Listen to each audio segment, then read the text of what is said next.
Good evening, class. My name is Narissa, and the Supreme Court case that I chose is the Powell versus Alabama case. So the question is, did the trials violate the Due Process Clause of the 14th Amendment?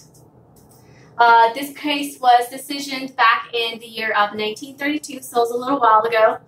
Decision is 7-2. Okay, so here are some facts of the case. There were 9 black teenager boys who were described as illiterate, ignorant. They were accused of raping 2 white women, and supposedly there was some fight between white and black boys on a train. Now, there were some court proceedings that took place, a total of 3 that took place in one day. And the results were that those 9 boys were sentenced to death. Okay, so a total of 3 trials. Now, Alabama law requires the appointment of counsel in capital cases, but the attorneys did not consult with their clients and had done little more than to represent them at trial, so they're pretty much just there for show. Now, let me come over here to the court's opinions and kind of give you what's going on. Pretty much after 6 days of indictment, the first case was called, and the state attorney was ready to go, even though the defendants didn't have any appointed counsel. And therefore, Mr. Moody in pro forma, pretty much in a nonchalant kind of volunteering way, was like, hey, I'll do what I can type deal. Because if he didn't and there was no counsel appointed, then it'll just be ignorance of court procedures, actualities. So with that being said,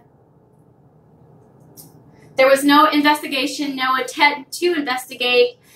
They were pretty much not even asked if they had counsel or if they had friends or family that they would like to be assisted with or communicate with, being that these 9 boys were actually out of state.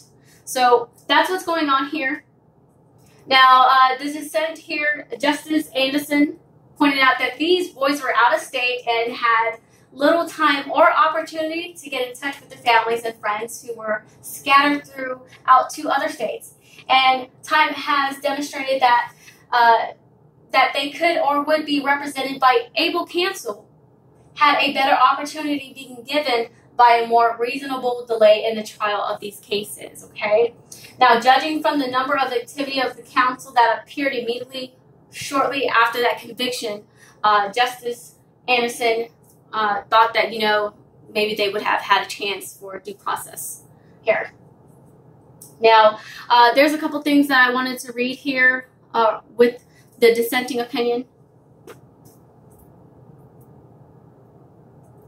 And I don't believe I have too much time, but supposedly there is an extreme case of a prisoner being charged with capital offense, such as this one, who was deaf and dumb, and who appointed by counsel the state without assignment of counsel for his defense, tried, and he was convicted and sentenced to death, with such a result, if carried into execution, would be little short of judicial murder.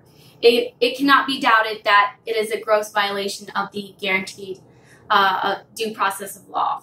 Okay, so take this case and kind of just, you know, apply that here. These boys who are described as illiterate did not have time to prepare their case, didn't have any type of counsel to guide them through it or let them know what's going on. No time, no investigation, no proper counsel. Okay, and this dissenting opinion says that's pretty much short of judicial murder. Okay, now here's one more, and I'll cut it short. Mr. Justice Butler dissenting here. The court putting aside that they are utterly without merit all other claims that the constitutional rights of petitioners were infringed, grounds its opinion and judgment upon a single assertion of fact. It is that petitioners were denied the right of counsel with the accustomed incidence of constitutional and opportunity of preparation of trial. Okay? Now, if this is true, they were denied due process of law and are entitled to have the judgments against them reversed. So, to answer this question here, did the trials violate the due process clause of the 14th Amendment? Yes. Yes, it did, and it did with 9 lives. That is my case. My name is Narissa. You have a good night.